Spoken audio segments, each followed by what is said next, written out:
صبح شام کی مسنون دعائیں.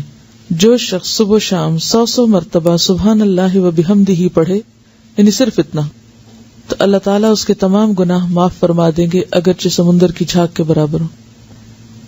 اس کی عادت کیسے ڈال سکتے ہیں آپ؟ کیونکہ مصروف ہے نا سب، تو اتنا وقت تو نہیں ہوگا کہ جا نماز پہ بیٹھ کے 100 دفعہ پڑھ کے پھر اٹھیں. کوئی ایک خاص کام جو آپ کو روز کرنا ہے، تو اس خاص کام کے ساتھ آپ ایک خاص ذکر جو ہے وہ اپنا باندھ لیں.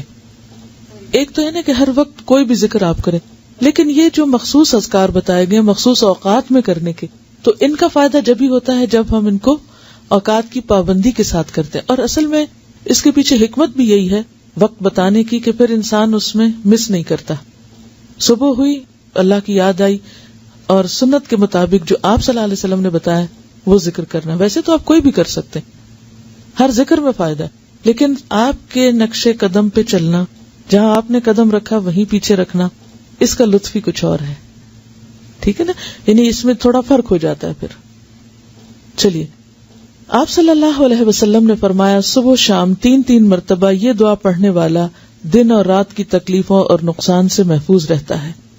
بسم اللہ الذی لا یضر مع اسمہ شیء فی الارض ولا فی السماء وہو السمیع العلیم.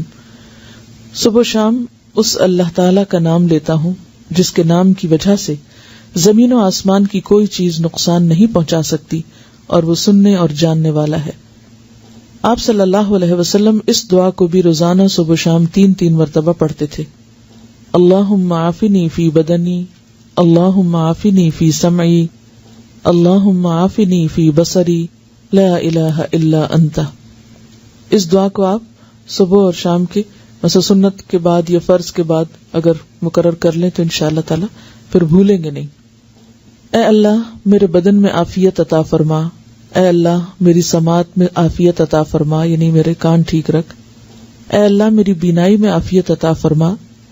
آپ کے سوا کوئی بھی معبود نہیں ہے، کیونکہ انسان کی جسمانی صحت اس کی عبادت کے لیے، اس کے کام کاج کے لیے، فرائض کی ادائیگی کے لیے بہت ضروری ہے. تو آپ صلی اللہ علیہ وسلم 3 بار صبح اور شام یہ پڑھتے تھے.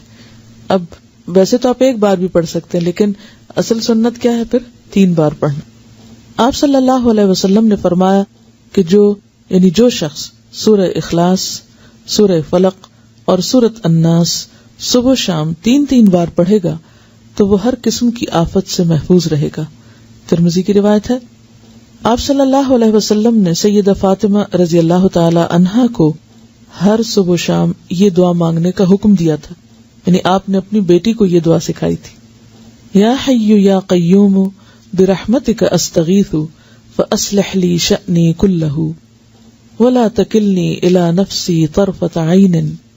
اے ہمیشہ زندہ اور قائم رہنے والے، آپ ہی کی رحمت کا واسطہ دے کر فریاد کرتا ہوں کہ میرے سب کاموں کو درست کر دیں اور مجھے میرے نفس کی طرف پلک جھپکنے کی دیر کے لیے بھی حوالے نہ کریں. اس کا کیا مطلب ہے؟ مجھے میرے نفس کے حوالے ایک پلک جھپکنے کی دیر بھی نہ کریں. کیوں؟